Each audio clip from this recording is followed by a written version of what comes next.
Renee Cooper, affectionately known by my family and friends as Renee.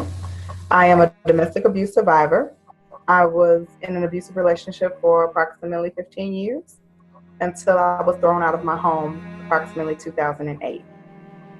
2 months and 2 days after I was thrown out of my home, I was gunned down in front of my parents' house, shot 4 times in my lower back.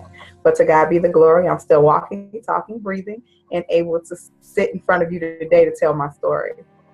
Being a survivor of domestic violence has been difficult, to say the least. And I say that because for years I sat on my story. I didn't really say anything. Those people who were around me um, really didn't know what was going on behind the scenes. So I was pretty much quiet. And in front of people, I had a really good mask on, a mask that let them think that I was happy, let them think that nothing was going on. No one had a clue. At least they never said anything to me or came to me to ask me what was going on, or if they saw anything or even thought anything, nobody said anything. And I, of course, didn't say anything as well.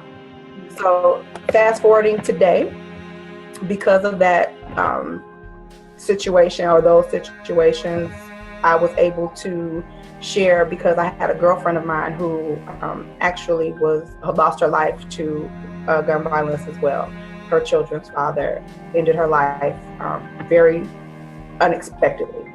So 7 years later, as we're all healing, her sister decided to do a domestic violence walk in honor of her in October of last year, and she asked me to come share my story at the end of the walk. In the process of me sharing my story at the end of the walk, several phone calls, inboxes, emails, people walking up to me telling me they never had a clue, they had no idea, they thank God I was still here. What did I do? How did God bring me through? Etc., etc., etc. Then I have a best friend who just kind of put her foot in my back saying, you can't sit on this any longer. There's no way you can go through what you've been through and not share to help someone else come out of a situation like you. Everyone's situation is different. Somebody may not get put out. Somebody may have to walk out on their own or things like that. But if I can give someone a glimmer of hope to say yes, with planning now, because I'm working with people to learn how to plan strategically if you're someone who wants to leave.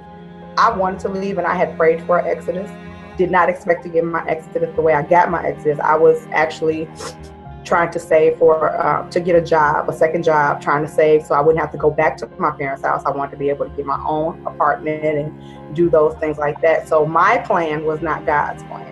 So I tell people all the time, when you're praying and asking God for something, please be very specific. If you have to write it out beforehand and then go over it before you read it and pray, please do that, because my prayer was just strictly, I need an exodus. Please give me an exodus. I just want out. And when I tried to do it my way was not the way it happened. So, like I said, coming back now, For My Voice Matters is how my organization got started. And the number 4 represents the number of times that I was shot. And having a voice, we do matter. There are times that abusers, not abusers, but abusees feel like they lose their voice or they don't have a voice, they can't talk, nobody. Well, I want to be that advocate that can talk to you or at least help you get your voice back.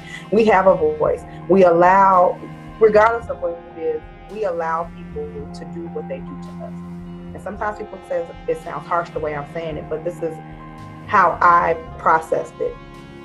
Regardless of fear, regardless of circumstances, regardless of what may or may not have transpired, we allow and we give people control over us. That's how abusers get to the point where they feel they can manipulate and do the things that they do. If we take that power back by using our voice, and I'm not saying it's going to be easy. I'm not saying that that's just that you have to stand up because no, like I said, everybody's situation is different. And I myself lost my voice in the process of doing all that. So we give people power over us, and it could be in any situation, when we allow people to manipulate, control, or whatever have you. So when I speak about Renee, I say I allowed my abuser to instill fear, to instill control, and things of that nature, to whereas I lost my voice. So I'm here as a person to tell you your voice does matter. You can have a voice, and we can utilize the voice to make things change. Again, every situation is different. Some are more detrimental than others. Some are more dangerous than others. I'm not trying to put myself in harm's way either, but at the same time, I do understand that this is something that's very serious. It's been going on for decades, years, and I'm not trying to reinvent the wheel or create a new wheel. I'm trying to find pieces of the wheel that have not totally connected and spent around like they're supposed to try to get intricate parts together so we can make this better. My passion really is to go back and talk to the youth. And the reason why I want to talk to youth is I believe this starts at ground level. Whether they see something in the home, whether it's something that they encounter because they're with their peers and their peers are pressuring them to talk to someone in a negative tone or a negative manner. Bullying is a big part of it. I think that people lose their self-esteem. And in losing their self-esteem, they allow these things to happen over years. I myself, realizing when you process and you go over everything that's happening in your life to try to figure out, how did I get here? I began to realize that as a kid, I was the darkest person always in my class. So I got teased about being dark. I was not, to most people, I was not an attractive young lady, so I was ugly. Things of that nature. And those things caused my self-esteem to be low, whereas I might have portrayed that I didn't have a problem with my self-esteem. I really did.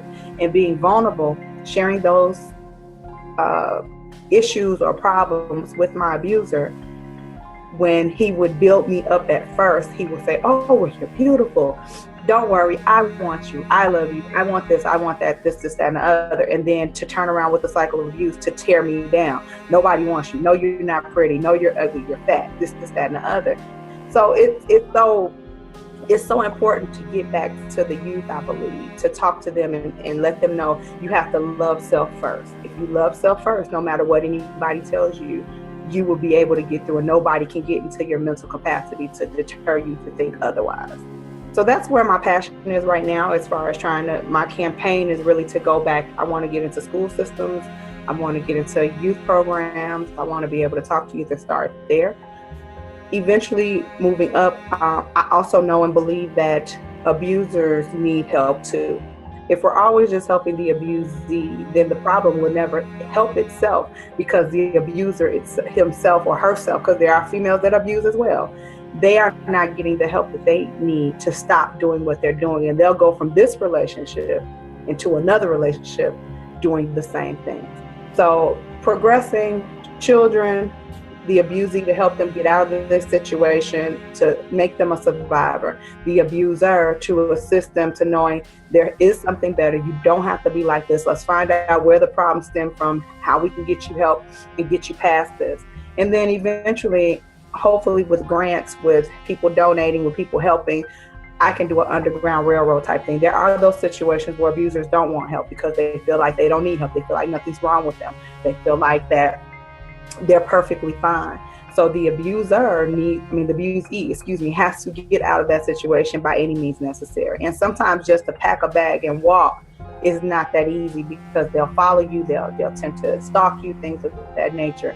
So some of these females or males will need to pack up quickly and get out of not even just the area, but the state.